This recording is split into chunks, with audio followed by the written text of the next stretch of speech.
हरेः पुलकभूषणमाश्रयन्ति भृङ्गाङ्गनेव मुकुलाभरणं तमालम्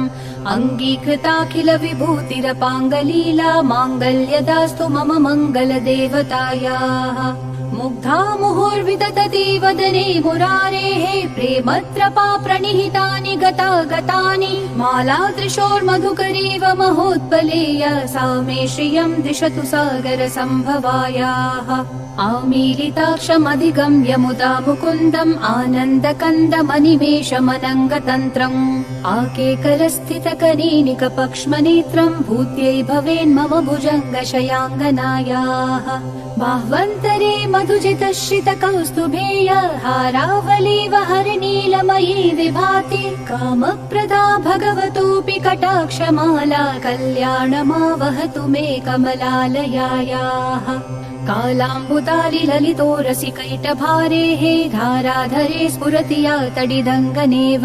मातुः समस्त जगतां महनीयमूर्तिः भद्राणि मे दिशतु भार्गवनन्दनायाः प्राप्तं पदं प्रथमतः खलु यत्प्रभावात् माङ्गल्यभाजि मधुमाथिनि मन्मथेन मय्यापते तदिह मन्थरमीक्षणार्थं मन्दालसं च मकरालय कन्यकायाः विश्वामरेन्द्र पद विभ्रमदानदक्षम् आनन्दहेतुरतिकं मुरविद्विषोऽपि ईशन्निषीदतु मयि क्षणमीक्षणार्थम् इन्दीवरोदर सहोदरमिन्दिरायाः इष्टाविशिष्टमतयोऽपि ययात्रयात्र दृष्ट्या त्रिविष्टपपदं सुलभं लभन्ते दृष्टिप्रहृष्ट कमलोदर दीप्तिरिष्टां पुष्टिं कृशिष्ट मम पुष्करविष्टरायाः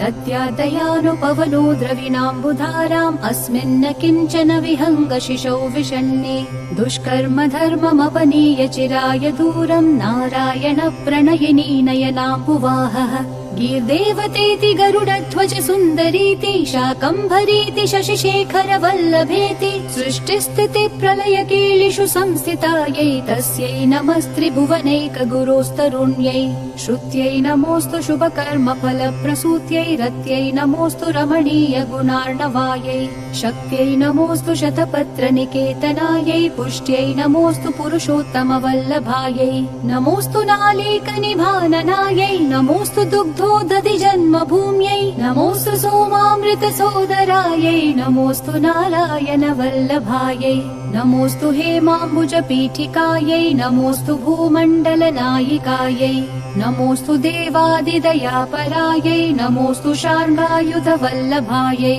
नमोऽस्तु दैव्यै भृगुनन्दनायै नमोऽस्तु विष्णोरुरसि स्थितायै नमोऽस्तु लक्ष्मै कमलालयायै नमोऽस्तु दामोदर वल्लभायै नमोऽस्तु कान्त्यै कमलेक्षणायै नमोऽस्तु भूत्यै भुवनप्रसूत्यै नमोऽस्तु देवादिभिरर्चितायै नमोऽस्तु नन्दात्मज वल्लभायै सम्पत्कराणि सकलेन्द्रियनन्दनानि साम्राज्यदान विभवानि सरोरुहाक्षि त्वद्वन्दनानि दुरितोद्धरनोद्यतानि मामेव मातरनिशं कलयन्तु मान्ये यत्कटाक्ष समुपासना विधिः सेवकस्य सकलार्थसम्पदः सन्तनोति वचनाङ्गमानसैः त्वां मुरारि हृदयेश्वरीं भजे सरसिजनिलये सरोजहस्ते धवलतमांशुकगन्धमाल्यशोभे भगवति हरिवल्लभे मनोगे त्रिभुवनभूतिकरी प्रसीद मह्यम् दिग्हस्तिभिः कनककुम्भमुखाव्रसृष्टस्वर्वाहिनी विमलचारुजलप्लुताङ्गीम् प्रातर्नमामि जगतां जननीम् अशेषलोकाधिनाथ गृहिणीम् अमृताब्धिपुत्रीम् कमले कमलाक्ष वल्लभे त्वम् करुणापूरतरङ्गितैरपाङ्गैः अवलोकय माम किञ्चनानाम् प्रथमम् पात्रमकृत्रिमम् दयायाः स्तुवन्ति ये स्तुतिभिरमीभिरन्वहम् त्रयीमयीम् त्रिभुवनमातरम् रमाम् गुणाधिका गुरुतर भाग्यभागिनो भवन्ति ते भुवि बुधभाविताशयाः